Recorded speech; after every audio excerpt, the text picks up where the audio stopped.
Snobs podcast. That's right, everybody. Welcome to the Scene Snobs podcast. I'm your host, Mick Manhattan, joined as always by my partner in crime, Mr.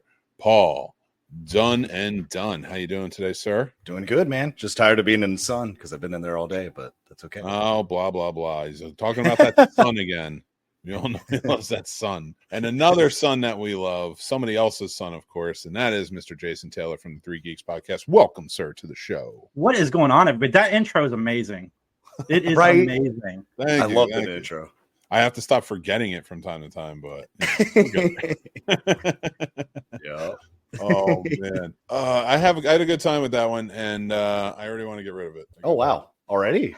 No, I like it. I want to ride it through the summer, I think, and then I'll probably have a new one in Snobtober, and then because that's not a good one for like fall, winter. No, too it's very peppy. summery. I mean, we already have a minimal amount of people who listen to me anyway, so.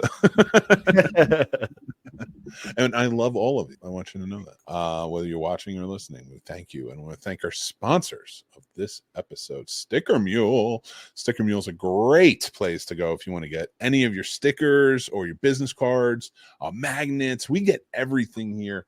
Man, I have tons of stuff, but I don't have it anywhere near me, of course, while I'm doing the read. But I do. Actually, they offer discounts, too, once you sign up and things like that. So if you sign up with our link below, you get $10 towards your first purchase, and it is worth it. I get all my buttons from there, all that stuff. Paul can attest. He's got most of his junk. Yep. It's awesome. And I call my designs junk. Not Sticker Mule stuff. Sticker Mule stuff. It's awesome. But if you don't think it's junk, sorry, Jason, make sure to go check out snobsworks.com. That's where you can find a lot of our designs like this one, that one, and more. Jason's not wearing one. He doesn't like All right. I need to get one. I have a JDF shirt on now. I wish I had I love it. But if you don't want to go down that road and you're listening, go, and all these links are down below, or you can use the QR code if you're watching on screen. But remember, join up on our Patreon. It's a free tier. We'd love for you to join up. That's where we're going to be our one-stop shop for all of our links, news, and more. There's going to be tons of stuff on there for just the free tier. But if you want to support the channel, there's plenty of perks on there for you as well. Give us some of your money, and we will appreciate it for sure. And then you also get into our Discord, which will be a lot of fun. But let's get to the show, because we have a great guy here, and I want him to talk about his show, Three Geeks Podcast. Jason, tell us a little bit about that, and Matt Talk, if you will. We are live Saturdays at 7 p.m. And so we've been recently started clipping out our show and putting clips on Instagram and TikTok.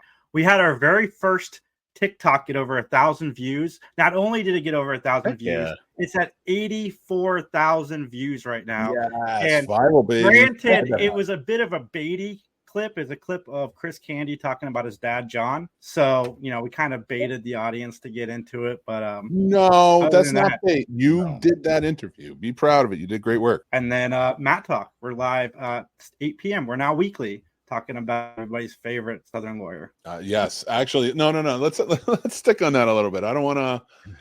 So Matt Talk, yes, it is an episode by episode rewatch, and you also watch the movies. You've had interviews with some of the stars. It's a really well done rewatch podcast. I've learned a lot about rewatch podcasts from listening to it, and you guys do a great job. And it makes Matt Talk interesting. Now, I will mind you. Here's the fun part about Matt Talk that I like with you guys and what you do. I have not listened to every episode because I have not watched every episode. But from time to time, I'm on Pluto TV, and they have a Matlock channel. And I go on and I'll watch an episode, and I have to make sure to watch Matt. I like watching it personally, but I do like the podcast as well, Matt Talk. And it is very cool. I hope you guys go check it out. But the Three Geeks podcast as well. You guys do an awesome job. Great guys over there. Love them. But we want to talk about annoying people today. Not the good people. We want to talk about the annoying people and the annoying people of movies. I don't know why this bugged me so much the other day. It was just one that popped in my head. I don't know. I was watching If. My son put on If. He was watching it. And that was my second watch. And now he loved it. He's 7. He's a sweet kid, sensitive kid. And I think that really hit him. He's really got a lot of imagination. So I think he really enjoyed that one. There are some annoying ass characters in it. And now I want to get into this a little bit about what we think and why these characters always end up to be annoying. But let's start with Blue from If. Jason, you have a chance to see this movie yet? No, not yet. I want to, though. I like Ryan Reynolds. It's automatically got me with Ryan Reynolds. This is one where I might say, hey, go check it out. I'll never say don't go see the movie. but I don't think Ryan Reynolds saves this one. It's That's very sad. cute. It's like John Krasinski's Some Good News, the movie. It's like, we're gonna make you feel good. It just you kind of, and this one character that Steve Carell plays is called Blue, which is big purple grimace looking guy, and I'm not kidding. You're not. And he's just annoying throughout the whole thing. Who dreams up their if being annoying as hell? Well, I mean, some arguments, some kids are annoying, so I'm sure some kids' imaginary friends can be annoying. But like, Damn, the it's so hard toasted to... marshmallow, there were so many weird imaginary friends in that I did not. A glass of water, like what the fuck? Like, Oh god. anyway, sorry. Oh my god. Enjoy watching it. I'm curious what you're gonna think about it after you watch it, Jason. More annoying than Drop Dead Fred, the character. Oh my god, you want to hear a story about Drop Dead Fred? I don't know if I've ever told on the air before. Ooh. Well, I don't know if I should tell this one. Yes, you should. I don't want to tell this one. Okay, then don't tell us. I don't know if I should tell this one. We'll save it for the Patreons. There we go. So you guys should go ahead and get on one of those tiers, and then you can hear the deep details of whatever the story is, because I know it's good. It's awful, but it's good. Okay.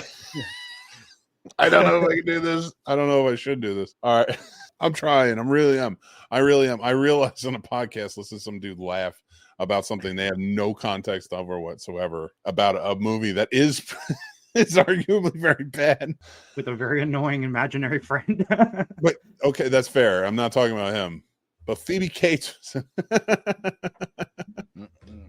Facts. I don't want to do this. All right. So now shut up, Paul. Okay. You throw All curveballs at me all the time. You got to give me a chance to walk the tightrope, all right? I didn't even step out yet. You got to give me a chance. You got to be the guy. Go do it. Step on the rope. I'll do it. I'll be the devil. There you go. See, Jason's doing it. Go ahead, man. It's the first movie I ever jerked off to. Yes. Hell I wonder yeah. what mine was. I was like 12, and it was on, and she was Proud of beautiful, and I just don't know. And now Phoebe Cates knows that because it's out in the air. Well, she won't know that. At least yours was a real person. Mine was a cartoon. So, Oh, who's yours? Oh, it's like let's guess. We get it's a Disney movie. Oh, even better. Oh, wait, no, that could be if. Oh, Jason and I each get 3 guesses. Okay. Jason, you want to go first? You go first. Pocahontas. No. Little Mermaid. It's that fish half, isn't it? That's a good runner up though. It's not Jessica Rabbit, right? Nope. Because technically there were Disney characters in it, but it's not a Disney movie. You're right. Oh, what you got, Jason? Was it Snow White? Nope. Was it? God, I'm trying to think. Oh, I want a hint. Was it 2D animation or like Pixar type? Oh, it's 2D. Okay. I think it should be. Oh my God. Was it? Is No, this movie getting remade it very soon? They already did a live action of it within the last 6-ish years. The Lion King. No, not the Lion King. I hate you, Jason. I mean, all I can get it, but yeah. Oh my God. Lion King. Oh my God. I don't know who to go with. Oh my God. That would be a weird one. Just for the context of the movie. Mulan? Mm-mm. All right. What you got for us? Belle from Beauty and the Beast. Ah, that makes sense. She was so bookwormish. So, like, I felt like you would. I felt like that's very violating because she's her type of character. Although the Beast won, so and Gaston was no different. Anyway, Jason, what was your first movie you jerked off? I'm trying to think about it. I don't know. I mean, American Pie comes to mind. It might have been the naughtiest scene in American Pie, but I don't 100% remember. That's your first. I mean, I definitely did to that scene quite a few times, but but like it's not even like mine was first time ever. I was ever. a late bloomer. It got no. I'm not. Whatever it is, it's just like so. Like I understand if like some people's first time ever wasn't to a movie. You know what I mean? Oh, I got you. So, first movie, American Pie. Cool, I get it. And now, who knows? But Phoebe Cates, whoever. Oh, Shannon Elizabeth. Whom I met on. That's even better. Hell yes, Jason. Did you meet her and it came flooding right back in. Oh, dude, I fell in love with her just looking at her all over again. We Oh, were at I a don't con. doubt that.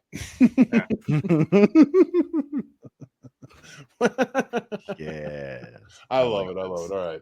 I don't want to go this route, but once you said it's your fault, Jason. You brought it to this point. You said brought up drop annoying imaginary friends. So I just took the ball. What I'm saying is, you brought up Drop Dead Fred. It gave me some really unrequited feelings at the moment. Yeah. Nick's gonna rewatch that tonight. That's for sure. Paul's gonna look at it in a whole new way. Yeah. Hey, listen, it ain't the first time we tank topics. Oh man. No, I'm not gonna make anybody feel uncomfortable talking about stuff like that. But your favorite sex scene in a movie, go. Ooh. Unfaithful. You don't have to answer when they if you don't fuck in the want. bathroom. It's Diane Lane when they fuck in the bathroom. Oh, that was a good one. Unfaithful. Fucking hell, man. Yeah, her feet hit the wall, man. Oh, sorry. I mean, and I'm thinking of like mainstream movies. I'm not thinking of like softcore or anything like that, because it's supposed to, like it's supposed to have that, like it's supposed to be ranked there. Wow, this Unfaithful is a mainstream, right? Yeah, it works. No, it definitely works. Taking Lives with Angelina Jolie, what a good one. Elizabeth Berkley and Showgirls is the runner-up too. I know what my favorite sex scene I ever saw was Brokeback Mountain. I'm just saying. Deliverance. It's Pride Month. Why would you do it like that? Why? That's a beautiful scene. It's not a beautiful scene. That is a great movie. I don't stroke my dick to it though. I didn't ask you what you stroked your dick to. I said, what's good sex scene in a movie? Don't be dry. We're progressive. I don't know what you're doing down there. We're in the South, goddamn it. It's pretty awesome. It doesn't have any nudity though, but it's pretty awesome. Which one? Which one? Ace Ventura Pet Detective sex scene. Oh, okay. Which one? Oh, okay. With all the animals in the room. Yep. Oh, Jason, we're gonna get one out of you one day. That's just like fucking Debbie Does Dallas. Dude, Debbie Does Dallas, man. Late at night, one night, I was flipping through the channels, and they used to play porn on this channel. Maybe it was Spike TV without the sex, so it was just the scenes. Debbie Does Dallas works very well as a comedy, like a really bad comedy. I bet it does. Jesus Christ. What is it, 15 minutes long? I think like 22 minutes long or 20 minutes long. Or something. That's awesome. I forgot about Spike TV. Man. Oh my God. I don't know why we're going this route, but fuck it. Let's just do it. At this point. I used to watch Blind Date on Spike TV all the time. I used to love that show. The little blurbs coming up. Oh my God. Blind Date. Remember? Oh, okay. Here, see, I'm taking it out. Don't worry. Remember pop-up video? Mm-hmm. Dude, I thought there'd be more excitement. Like in my head, I had a lot of excitement. I'm like, when I say this, they're gonna be like, yeah, greatest fucking I used to thing love you've pop-up ever said. video. And as soon as I said pop-up video, the man who's the same age as me and my young Guatemalan friend didn't give a fuck. I love it when they used to put that on DVDs where you have pop-up features during the movie that would tell like trivia things, kind of like the old pop-up videos. Yeah, no, I'm down. I love that stuff. It was just fun, man. And that was like the last of it, in my opinion. Like when that ended, when VH1 really ended its morning music and pop-up video and stuff, like it was just done. You weren't getting anything like we used to have on music video channels.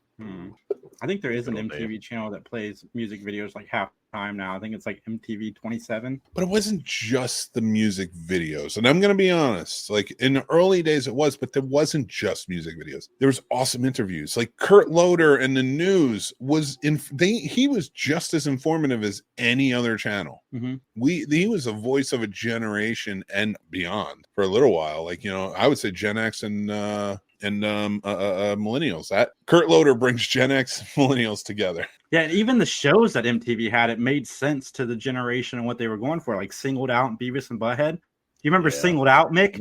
I do remember Singled Out every day. And you know what's funny? Those shows worked because they weren't all year round. They were like the summertime shows when they're really having fun, and then during the winter they'd have some other shows. But they always had interviews, and it was always music oriented. They were always at the hub. Remember when they did their award shows? Like the VMAs, I guess, is still like kind of a thing, but I think it's more over in Europe. But do you remember how big? And it was honestly the best award show every year running, the MTV Movie Awards. Snobs. Paul's like, I wasn't alive. I don't know what you're talking about. Yeah, no. I never saw. I was like the one Britney Spears hosted in like 2010. Yes, Paul. Oh It was my bad God. Before that, I'm going back to the 90s, people. What are you talking about with this? No, I MTV agree. Chris Movie Rock. Awards. I remember Chris Rock hosting the VMAs. I love VMAs. Oh wow. I care less about the VMAs. I like the movie one because the movie one was always fun, man. They always had Oh, like they were fun too. Yeah, absolutely. had crazy stuff going on. It was like a really like even you knew who was going to win. It wasn't really, it wasn't really like the Oscars were supposed to be. And you were okay with it because it was MTV and everybody was just going bonkers. They gave Chewie the freaking medal on that stage. Finally, 20 years like later. Rock concerts. What? They were like rock concerts. You knew who was going to win. It was the popular person of that year, and you're like, yeah. Always a good time, man. I always had so much fun with the MTV Movie Awards back in the day, and then that was just like blew up. Young millennials. I'm just going to send a message to you. Paul, you're included in this. Really fucked it up for the rest of us. It was fun. You're welcome. We set it up. We put it on a tee for you, right? Mhm. We're like, here. Mhm. All you got to do is improve, progress, maybe Mhm. bring more people in, make it about love. We're teeing this up for you. Here you go. And your generation pushed it over a cliff and then pissed on it and then dumped lighter fluid and then threw torches over the cliff, knowing it's a forest and it's going to create a wildfire. And it just blew up. You destroyed all the last bastion of fun.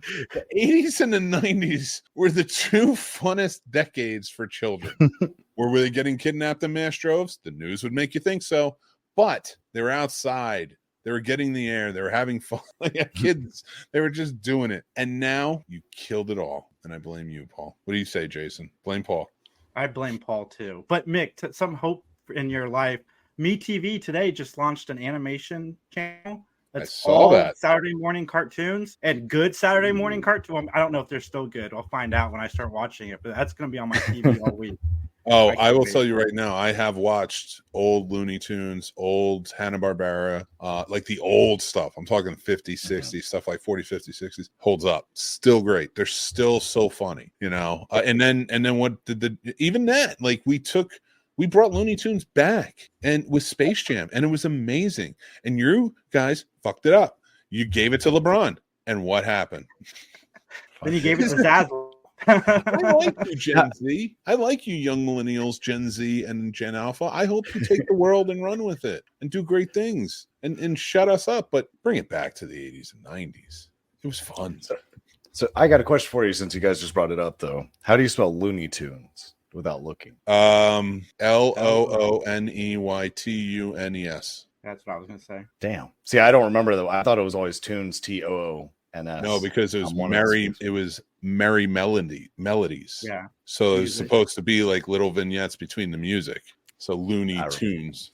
I remember Tunes. I'm not gonna lie. Yeah, man, you can't get one past us. Tiny Tunes was TOONS. Maybe that's why I messed it up in my head. Yeah. That makes a lot more sense. Yeah, I think. See, your feeble-minded generation and the precluding ones after that. That's how we fucked it up.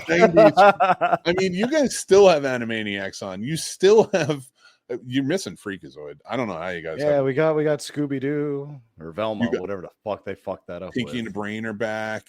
Beavis and Butthead are back. Beavis and Butthead are back. You guys are taking our stuff and they're just not the same. It's like you took our children, cloned them. Mm-hmm. I don't know what you did with the real ones, but you're giving us back the clones, and they're just a little weird. I don't know. I like the Beavis and Butthead cartoon. The movie was whatever, but the new cartoon series, they make fun of the reality shows and stuff. I lose it in TikTok videos. I've seen some of them because they play it on Pluto. So I've seen some, and then they have it on. But that movie just destroyed me. Do the Universe. I was like, please no. I was like, I get it. I get that the movie had to be bad and had to rocket them to the future. So then that way we could have them here doing the same shit they did at the same age. But it was and I like seeing old Beavis and Butthead. They go to that a lot in the show too now. I don't know. But like still, Paul, why did you guys do this? Why are you stealing all of our stuff? Think of your own original stuff. Even Just Ninja got Turtles bored. is coming out with another one. God damn it. Yeah. Ghostbusters is back. No, it's not. Yes, It's gone now. It died. That last movie killed it. No, it'll be back. If anything, No. it will be a TV That one show was or so another bad. cartoon. I hope 100%. not. They Or need to Jason let it Reitman. Now, maybe if you were a patron and you saw our movie news stump, you would know that I was right. I'm just saying. But plug. Not for you. Shut up. I think Jason Reitman is not going to let somebody else direct the next one if they make another movie. I think he's going to do it again. I hope not. I Good. think I hope he does because that'd be smart. I think they should just move on with somebody producing and directing it now and tell the family story. Or if you don't go, see, that's the tough part. You have to tell the family story because they're in the house. Yeah. You know, I I wouldn't think- mind a Ghost Corpse movie though. Sorry. Yeah, it would be a bad idea. I think the last movie suffered because instead of making it about Phoebe and having the family around her and then the other guys like even more on the outside, they wanted to tell everybody's story at once. Let's get them all in the movie. Let's do it. I 100% agree. I honestly, they gave me the perfect amount of old Ghostbusters, and you got all 4 of them in that afterlife, and I loved it. That was my son. Okay, this is a perfect example of what I'm saying. So what happened was Jason Reitman, who kind of bridged that gap, right? I think he's about our age, maybe a little bit older. He grew up on set with his dad and stuff like that. So when he did Afterlife, that was such a mission of love for his father, for Harold Ramis, who he knew, the guys. He told a news story. He tied it in well, and he gave us all the fan service we needed. You know, this one, then he hands it over to like somebody like Paul, and they fuck it up. I don't know why. I don't know why Paul's my antagonist today, but I'm just having so much fun because I know it bounces off him. Oh yeah. Oh, you know what? I'm buoying as shit. I do want to talk about something. I'm going to get a little topical. What do you guys think about the super suit? I like it. Like I said, I'm commenting on your post. I didn't notice the loose fitting thing until somebody in the comments section called it out. Now I can't not see it, but I still like it. Oh, yeah. It's different, but the same, if that makes sense. You know, I get it.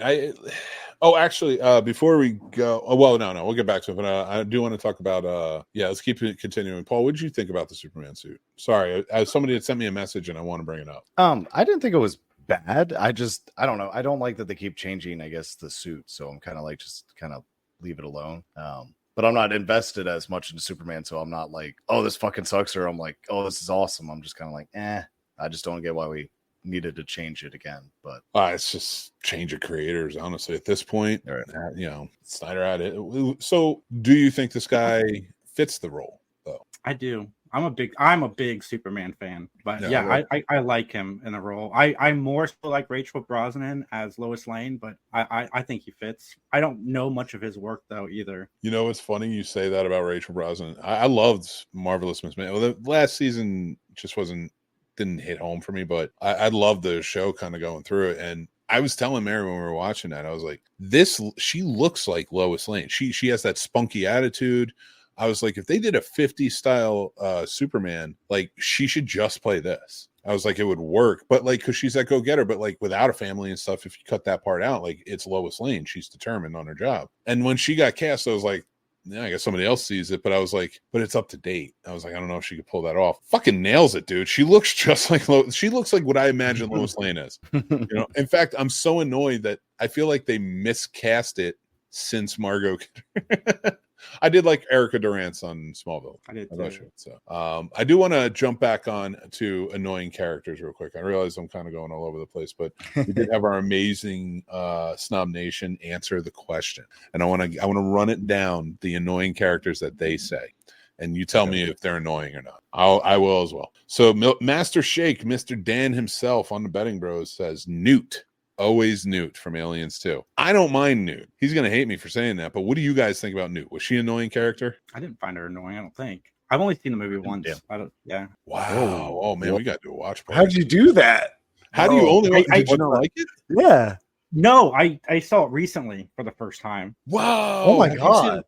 Wait. Let's go back. This is going to drive you guys crazy. I've seen the Alien movies in I want to know what story you thought. order. I saw Prometheus first, then I saw the second one, Covenant or whatever it was called. I think that's why I liked those movies more than most people did, because those were my first Alien movies.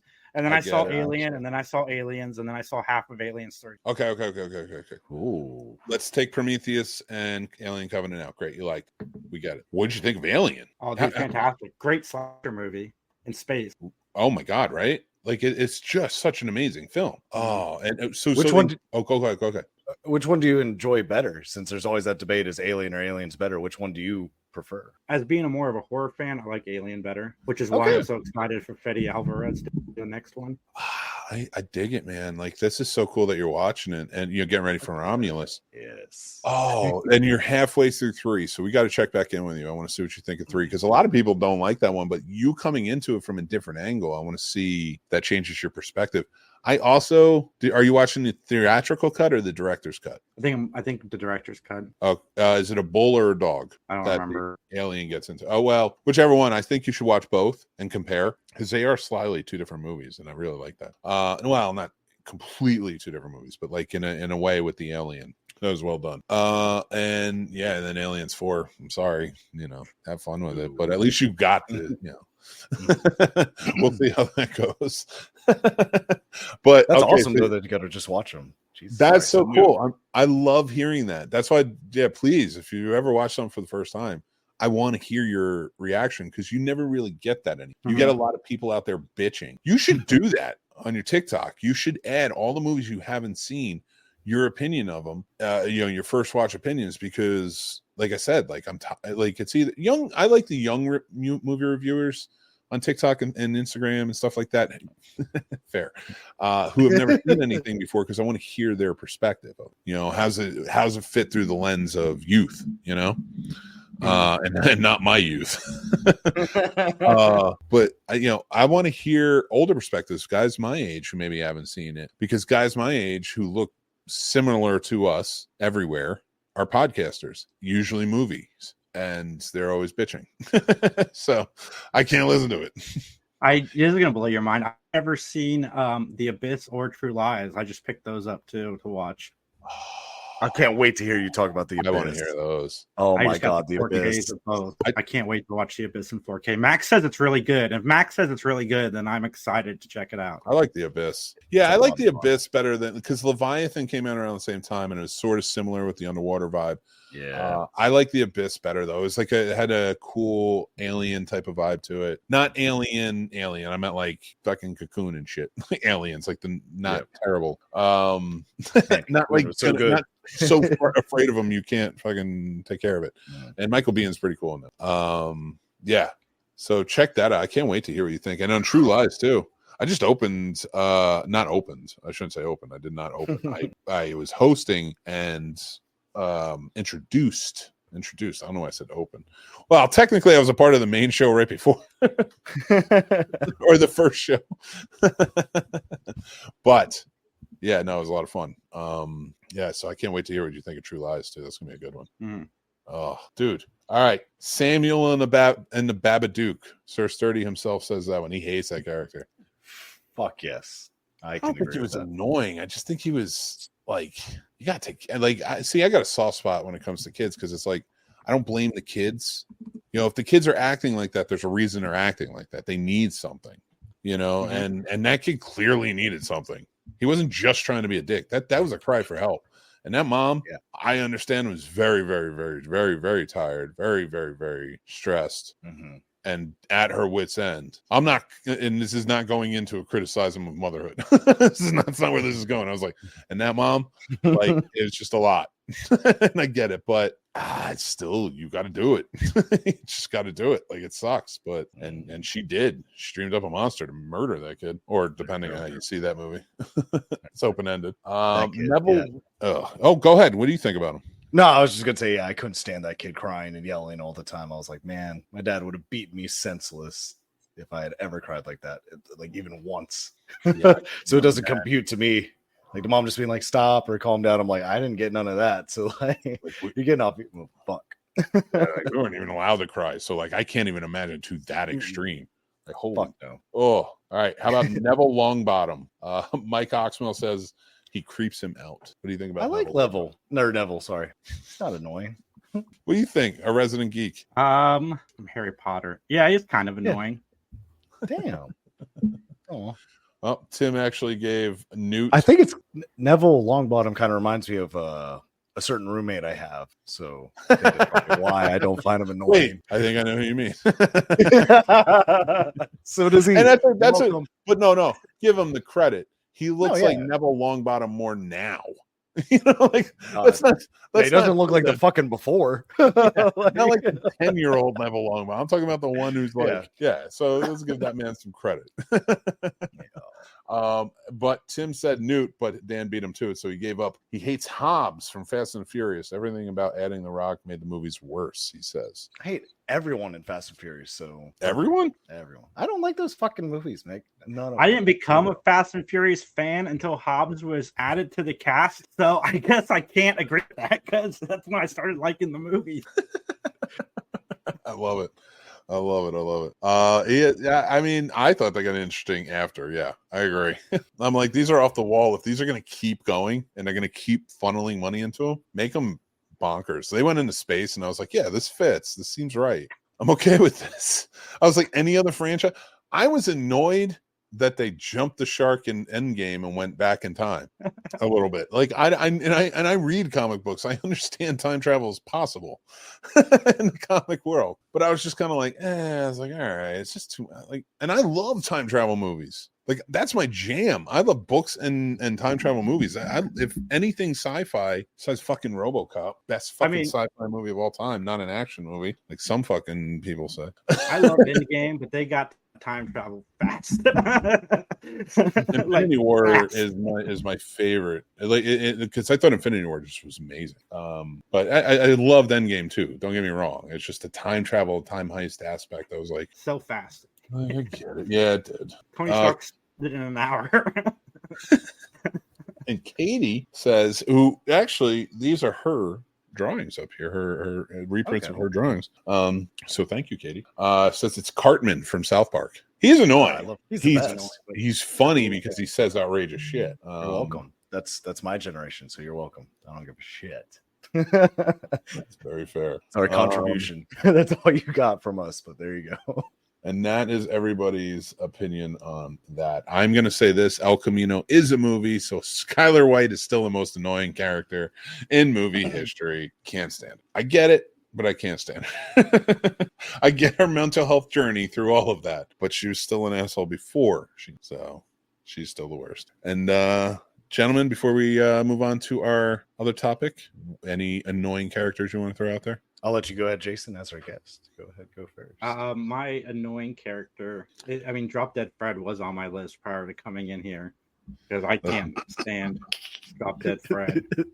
For anybody who somehow jumped into this recording halfway through for some accident and is hearing this moment, go back and find out why Drop Dead Fred is so much fun. Not specifically a character, but the character in movies that calls the main character and says, I have information that's going to blow this out of the water. Meet me at midnight. I hate that character and everything because they're not meeting them at midnight. It's not happening. We already know it's not happening. As soon as that phone call was made, it's not happening. By the time you get there, it's over. They're dead. I love it. Paul, what about you? On the phone. Solve everybody's problem. Yes. I said the Spider-Man with the younger Spider-Man. What's his name? What's his name? Tom Holland Spider-Man? Yeah, thank you, Tom Holland. Yeah. So from that one, there's the friend Flash, the Indian looking kid. It's Flash, right? That's his bully. Yeah, I hate that guy. He's annoying as shit. Okay. Like can't say, like he pisses me off. I see him on screen. I'm like, this motherfucker, man. Like in anything? Yeah, just because of that. You went to Vendetta. I was like, what's your movie character you hate? He was like, I fucking hate this guy. Yeah. And next week on the show. Oh God. All right. It's time. 5 takeaways. Our top 5 movies that take place in the South, baby. That is correct. Let's get it on. All right. I will kick us off with my number 5, and that is To Kill a Mockingbird. I love that book. I love that movie. It's nostalgic more so. As I've grown up, I've realized what white saviordom is and everything else, but still, I think it's a great heroic movie. Atticus Finch is one of the best heroes in fictional history. And what is your number 5, Paul? I went with Forrest Gump. Ooh, interesting. I really like Forrest Gump. I mean, it's just a fun story. I mean, I get why people kind of shit on it a lot, but I also think it's just one of those staples just for moviegoers just to enjoy, because it's got a little bit of everything kind of in there. You got the childhood, you got some love, you got some fight scenes, you got the comedy. I don't know. I just think Forrest Gump is a pretty easygoing movie and a good Southern movie. 30 years old this year, so I get it. Is it? Yes, it is. 1994 came out. Damn, dude, I was 2 when that came out. Oh, sorry, you guys. Okay. What's your number 5? My number 5 is Hard to Target with Jean-Claude Van Damme. This movie is awesome. Yes. I love it. I love it. Where in the South does it take place? I think I looked it up. I think it's in New Orleans. All right. Yeah, I think so too. I think, you're in Louisiana. And because you go to the bayou, it's only punches a steak. And Paul, where does yours stay? Alabama, right? Yes, sir. I feel like a lot of mine were Alabama, to be honest. Uh-oh. He's moving to Alabama. That's where he wants to go. Roll Tide, baby. All right. And takes place in a fictional town of Macomb, but it is the South. I don't know. Alabama. Where in Alabama is To Kill a Mockingbird set? Damn. 2 Alabamas. I like it. All right. Let's get to it. Good on you, Alabama. Roll Tide, I guess. Yes. What? My number 4, Smokey and the Bandit. Ooh. I love that movie. That's a comfort movie. I watch that all the time. That is a great movie, and it is a true South movie. So, what is your number 4? My list. So my number 4, of course, because it has some circus involved in it, and it's beautiful, and Danny DeVito's in it. It's got to be Big Fish. Ooh, good one. Good. And they filmed that in North Carolina. Oh, was it North Carolina? I wasn't sure if it was South Carolina or North Carolina. I was trying to figure it out. That is awesome. And you could go visit that little town they filmed like that forever town in, and it's a lot of fun to just go there. I don't know. How far from you is it? 2.5 hours. Oh, son of a bitch. Is it closer to me or farther from me? I think further from you. Well, then I'm out. I'm sorry. I mean, closer, Mick. No, I like Virginia. I can't go too south. They don't want me back. Jason, what's your number 4, sir? My number 4 is Dale and Tucker vs. Evil. This may be a controversial pick, but according to the internet, it takes place in the South, even though it takes place in West Virginia. Is that the South? It's part of Bible Belt. Well, no, actually, I would. The internet said it's the South, but It depends. Okay, so yes, would I consider it the South? Because it's a Southern type of living. There's a lot of South. It is just as much South as like any other one down here. Like I think it really does hold its own. And West Virginia is beautiful. It is a beautiful state. But if you are considering it in the terms of the Civil War, I don't think it was considered the South. I have to double check, but I mean, yeah, for all intents and purposes, it's the South. I live 20 minutes. Uh-oh. Well, Jason, it was fun. We'll figure out our 3 from there. He was almost out anyway, but we miss you. All right, what is my number 3? Oh, let's bring him back in. So I don't know what happened there. All right, let's pick up. And he's back. All right. So great. Now I got to edit. I didn't have to. No, I'm not editing this. This. Yeah, I wouldn't. Whatever. Dale and Tucker is fantastic comedy. Everybody check it out. No, I'm keeping this in here for all the bullshit. Even on the YouTube clip that this comes off on, everybody's going to know Jason Roon. What is your, and I'm keeping that whole thing. I don't even care. All right. My number 3 is Big Fish. I love that movie. We just talked about it, so I'm not going to dwell on it too hard, but I will say this. That movie, if you haven't seen it, absolutely 100% do it. It's one of Tim Burton's absolute best.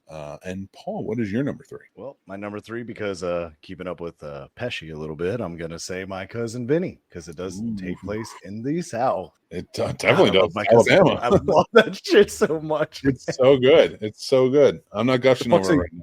What's a youth? A Ute. I can't even say it like you New Jerseyans. It's a New Jersey. He is from Jersey. He's from Newark.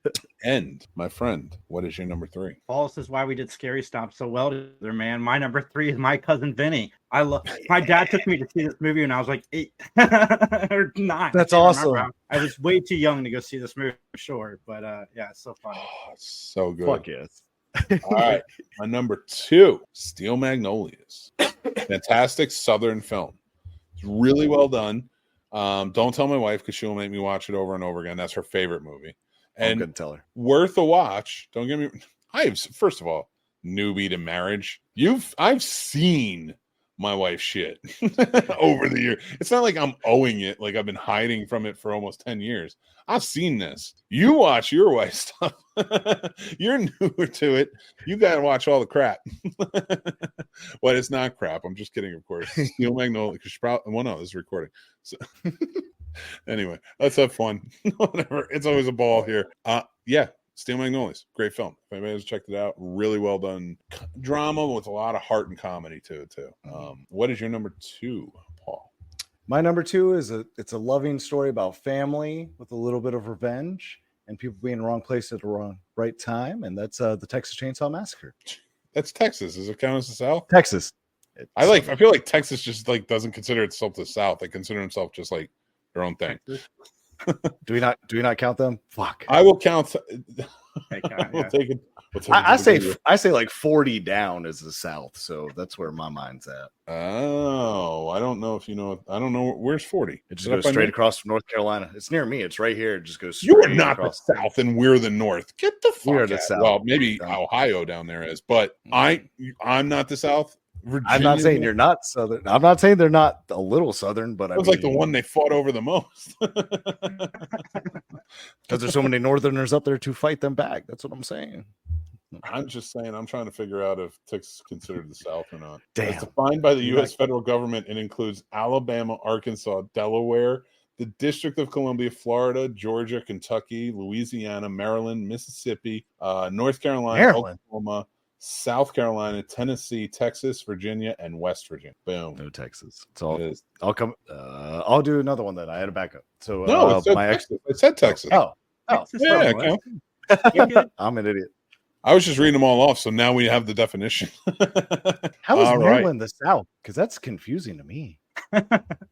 It is. Is it? That's fuck. I would even argue like half of New Jersey is the South, because I swear to God, if you are like where I grew up and then you go down into the Pine Barrens, and I'm not putting it down because I always loved going there, it's a different world. It feels more like here than it does up where I grew up in North Jersey. It's weird. Yeah, it's cool, weird, but it's weird. I feel like y'all got them northern hicks. See, we got them southern. We got southern rednecks down here. We ain't got no hicks out here. That's a northern. Yeah, I would say Hicks. I'd say Hicks was a good one for. I'm not fucking with West Virginia. They're too powerful. I don't mess with West Virginia. No one does. Man. I love you, West Virginia. I do. I love Virginia. Pennsylvania's cool too. Pennsylvania, yeah. Anyway, we're doing geography. No, sorry. Number 2, sir. My number 2 is To Kill a Mockingbird. I mean, Mick said it all. The movie is fantastic. It's one of the movies that I was forced to watch in school, and I've loved it since. Very, very well done movie. I dig it, sir. Very cool. All right, and let's start with our number 1s, and that is, for me, My Cousin Vinny. It's hard to argue, but that is, I can watch that movie over and over again. It is a great law movie. It is a great acted movie. It is a great just comedy in general, and from the South, it makes it so endearing and lovely. Unless you get arrested for shoplifting and or murder. My number 1 is The Outsiders. I absolutely love The Outsiders. I mean, everyone does, but yeah, I love that one. So many great names. It started with that, and it's a fun movie. I guess we've learned today the greatest Southern actor of all time is Ralph Macchio. My number 1, rest in peace to Donald Sutherland, is Time to Kill. I learned so much about just life in general watching this movie. It's like the first thing where I realized racism was still around watching the movie, and it's such a powerful movie, and it got me into reading, because after I watched the movie, somebody was like, you got to read the book. So I read the book, and I noticed like the big difference between movies and books, and yeah, a lot of stuff happened for me with this movie. I love it. The performance, Samuel Jackson not being nominated for an Academy Award for this movie just is insane. He did such a great job. Everybody was really well done in it, and I gotta say, like, Matthew McConaughey at the time gave some really good, intense performances and other things, and I don't think people gave him enough respect when he came into this. But they definitely did once he came out of it, because he did such to lead this whole thing around this amazing cast. Jesus, man, it was a great movie. Great choice. Thank you guys so much for joining in for 5 Takeaways and joining in for the show. I want to thank our guest Jason from the Three Geeks podcast. All right, can we pause for a sec? I know I'm messing up. You don't need to step on it. Just give me 1 sec. It's been a long day. I'm trying to get through. I know you are too. We'll get through real quick. Just let me finish this. It's going to be an edit, so I need to keep track of the time. All right. So thank you so much for joining in for the man. Thank you so much for joining in for the all right. You know what? Thanks for joining in from I can't do it. Sorry, it's been a tough day, so I'm trying to catch it. You okay? Right. You're good. Give me a second. Let me catch back in. Edit all this shit out. Thank you so much for Jason from the Three Geeks podcast. Jason, tell us what you got coming up on Three Geeks. Remake Revolution is back this week. One of my buddies, Zach, reached out and said, let's do Remake Revolution again. And then a week later, Mick reached out to me and said, let's do Remake Revolution again. So we're going to start doing it again. We got Some Nobodies coming up this Saturday. And then sometime in July, we're going to have Mick and possibly Sturdy join in and do an episode. So that's what we got coming up. And we got some fun interviews. I talked to Burt Ward for what seemed like forever today. Nice guy, lots of passion. Sat down to do a 30-minute interview. We talked for about 55 minutes. And I love the guy and his passion. But you ask Burt one question, he can go for 45 minutes. So it's definitely an interview you guys should check out. All right. Awesome, man. Well, I can't wait. You were telling me a little bit about it right before, so I can't wait to check it out when it comes out and see more from it. So I'm going to say thanks so much, Jace, for joining in. Really appreciate you, and can't wait to watch Remake Revolution and be able to be a part of it. Yeah, can't wait, man. All right, brother. Well, we're going to let you go, and then we're going to get started on our reviews and close out the show. Thank you so much. All right, guys. Bye. Take care, bro. All right, guys. So, thank you so much to Three Geeks podcast. Jason Taylor coming on and hanging out with us. It was really a lot of fun. But, guys, we're going to get into our reviews tonight. Let's do it. Are we ready? Let's go. Tonight, we are reviewing the movies Inside Out and The Bikeriders. That's right, everybody. Let's check them out. Let's start with Inside Out. Nice. Oh, what did you think about Inside Out? So typically I like walking into it, I'm like, the sequel, kind of is always going to suck for the most part. So I was walking in with kind of lower expectations in the first one. And I was surprised they held the same flame that they did with the first one. There were some teary moments in this one. I'm not going to lie. They kind of threw me off because they did a great job at conquering emotions. When anxiety got introduced and anxiety had an attack, I couldn't hold back the tears. None of us could. I think it was 4 of us together. And I think it was a very real, that's what happens inside of you. And I thought, as a kid's movie, they might not quite understand the complexities of it, but as an adult, you just feel for it. And it's like, wow, that's literally like a direct visualization of what's going on inside of me sometimes. And it's just like, damn, that's what, I don't know. I thought it was well done. I absolutely loved it. I love what you're saying. I think that's I think you're spot on. I'm sorry to step on you, and we were talking about that earlier, but please continue. I think you're right. You're hitting the nail on the head about it. Captured everything properly and perfectly. I think it was also very familiar because it was now teenage years, and once it came in, I think those extra emotions that they were talking about, especially anxiety, pops in, and that was familiar to us as adults too. I know for me anyway. I don't know about you, what you thought, but just the visual representation, even like the tornado. Fuck yeah. And just being glitched out and just locking up, and it sucks. And that they had one little line in there, where they're like, oh, you don't need these other emotions anymore. And that tore me up because I was like, you know what? I try to think of myself as a happy person. I was like, but I'm not as joyful as I used to be. I guess I just don't let myself, I think of all the things that I shouldn't be joyful about. So I only get so happy. And I'm like, fuck, man, I need to not throw those in a box. I need to let those come out more and just live a little bit more. So, kudos to you guys that made Inside Out too, because as far as mental health goes, I think you really challenged me to push a little harder and do a little better and just be happier with myself and all of my emotions, not just, I guess, the surface ones. So well done. Perfect. Yeah, absolutely. And I completely agree with you. All right. Well, we gave some ratings for this one, and I think they were pretty well. It was pretty well received. I gave it a 4, and you gave it a 3.5. That's right on point. I think this one is as good as the first one, if not better. And I also like that in the first one, they gave you both sides of it. You saw Riley reacting when they were doing things, but it seemed sort of like they were controlling her. Yeah. Whereas now, she was trying to calm herself down, and she was her emotions are going out of whack, but it felt like she was more in charge of what was going on rather than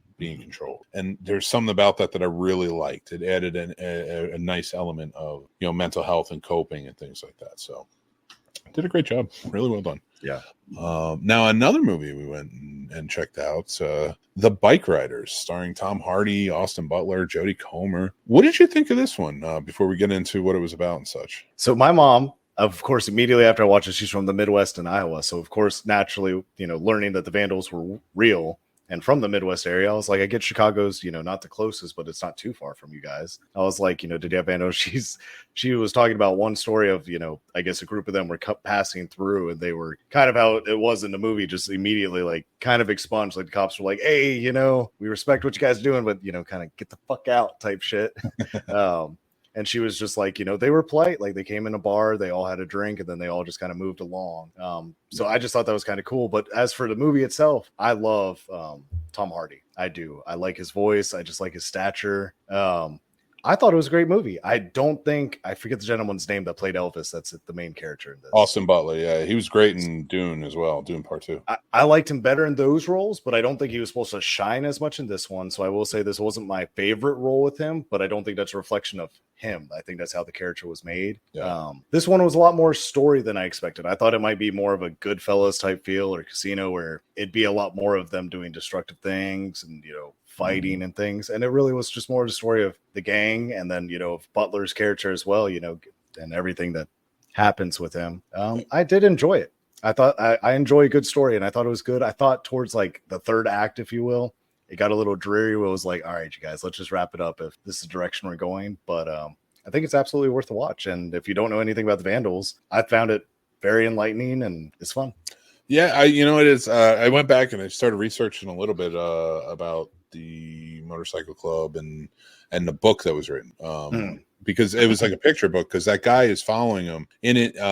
So the story is about the Vandals kind of coming together. Tom Hardy plays the guy who started it, and Austin Butler plays this guy Benny, who is like his best friend, right hand man. Like these two love each other like brothers, and they go through and they live for the club, and it really is. They're 1%ers. They do their thing. And I'm not saying that as an admonition. I you know, to demonize anybody, because like I have a lot of friends who ride. They're in clubs, and I got to hang out with them. I was somewhat of a hang around for a club, and you know, it was, you know, I think there's a lot of stigma put to bikers, but there is other sides to it too. And I thought this showed it really well. And I thought that it didn't, you know, there's a lot of bad things that happened, but you kind of get it. Like before we get to the part where all the Vietnam vets were and the chapters were expanding and things like that, and then they were picking up whoever, and they weren't really following the rules. It was cool to see the biker gang, never say gang, I'm sorry, not the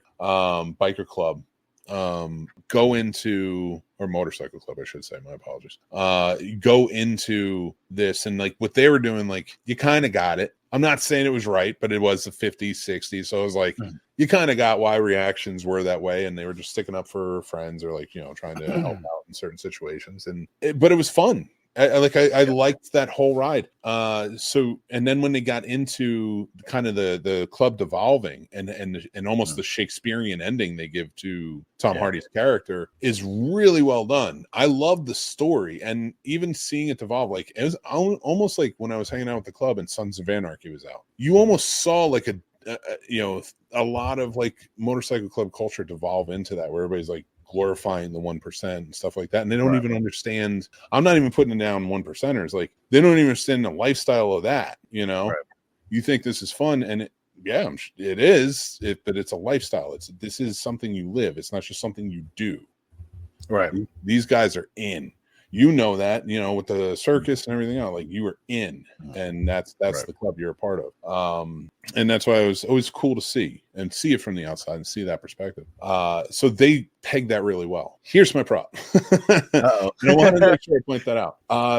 I did not like the narrative of it from her point of view. I thought, like, when she started out, and Jodie Comer's character plays Austin Butler's wife in the movie, and it tells her tale of how she kind of came into it and things like that. And her accent, she leaned into, she's an English woman, but she leaned in so hard on this Chicago accent. And I'm not saying she did it right, but it was like amplified and exaggerated and disturbing. Yeah. And it took every time I almost walked out of quite a few scenes where she was just talking. And it bothers me because I like her as an actor. I just could not take that accent. And I didn't. I'm glad I didn't, because when she was in the story of the biker club, it just, I was like, cool. I was like, she's fine. It's still an annoying friggin' thing, but it's not so overpronounced because she's not being interviewed. And it's not like, telling a story and like stuff like that. Like, it was just so grating on me. I didn't understand why they didn't just tell the tale from the photographer's point of view.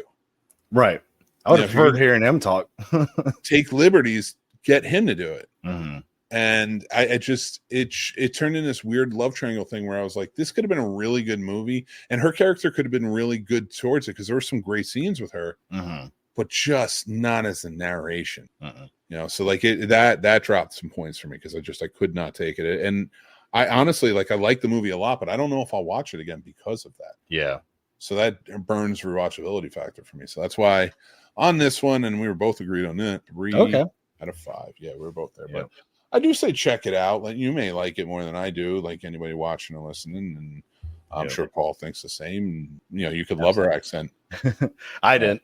I thought it sounded like someone trying to do a really, like, trying too hard to almost sound Boston, and they're clearly not from Boston. That's what it reminded me of. It didn't even. Oh, she had that. She had this Chicago, like the nasally. Yeah, she had the Chicago like, and like sound.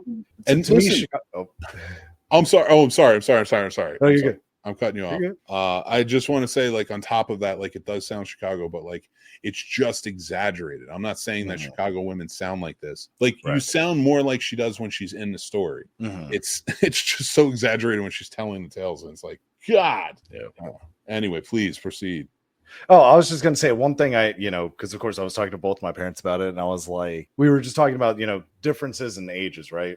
So I was telling my dad, I was like, hey, like, when you were even in college, like, were you still able to get in fights and people weren't sue happy or cop happy? Like, two men could just have a fist fight, everything was good. And he was like, yeah. And I was like, to an extent. Like, I'm not saying violence is ever the answer to anybody, or I'm not saying I support that, but I do think that if two men have a problem and they both agree to just have a clean fist fight, I don't think that's wrong. And I enjoyed that they got in a fight with another club, and then they're all drinking beers afterwards. Like, clearly somebody won, or somebody actually got hurt too bad, and they were like, we're good. And then they're all just drinking beers together. And I'm like, to an extent, I do wish it was kind of more like that, where if that's the only choice, in clubs it is right. It is, and I agree with you. I'm not taking that away from you. Like, I've been there. Like, it's not so, like, when it comes to dealing with things, like, I've had fight, like, a lot of friends I grew up with, like, we started out fighting, right, and then we became friends.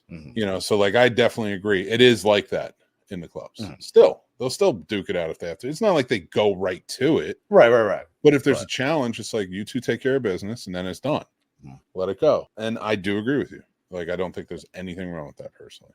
But you know what there's also nothing wrong with? A mixed movie pick for this week. Ooh, that's right. And it's also our classic film review for tomorrow from 1995. It is the movie Friday. Hell yeah. It's a You great... ain't got no job.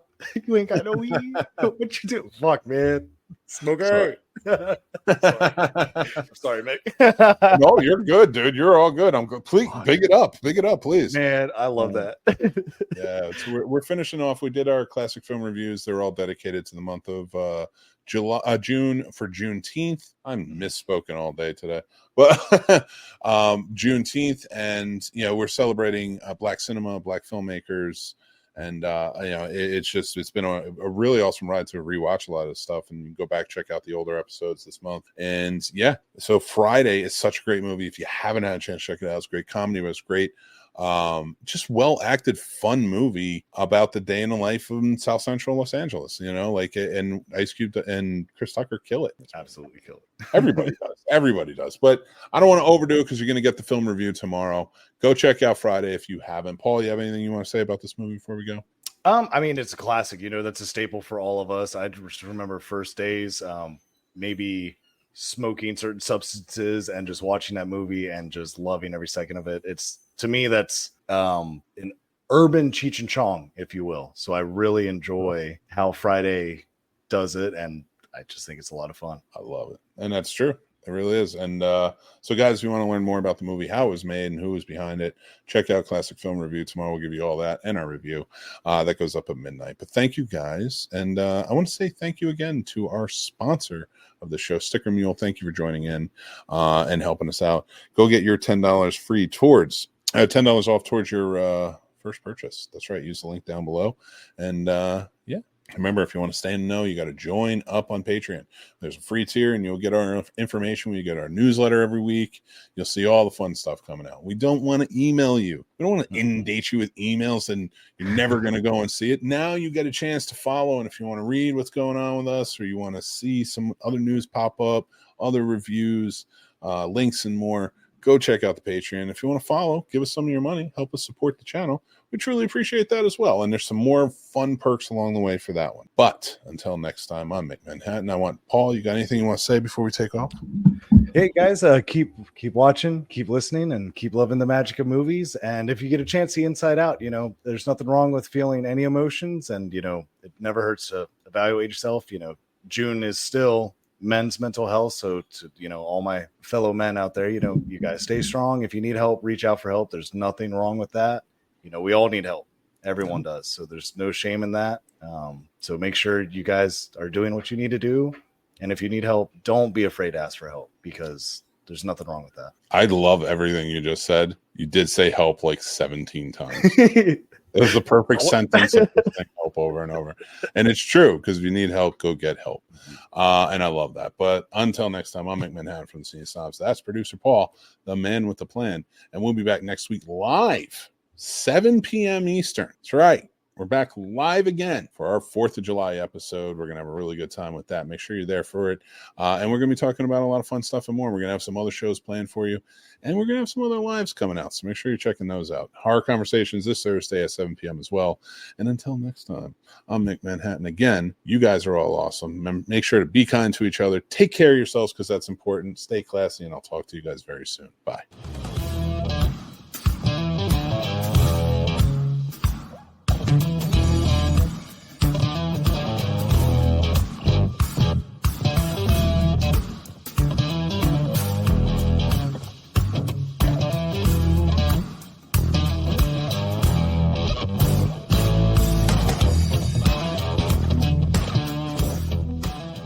I'm sorry I bit your head off in there, dude.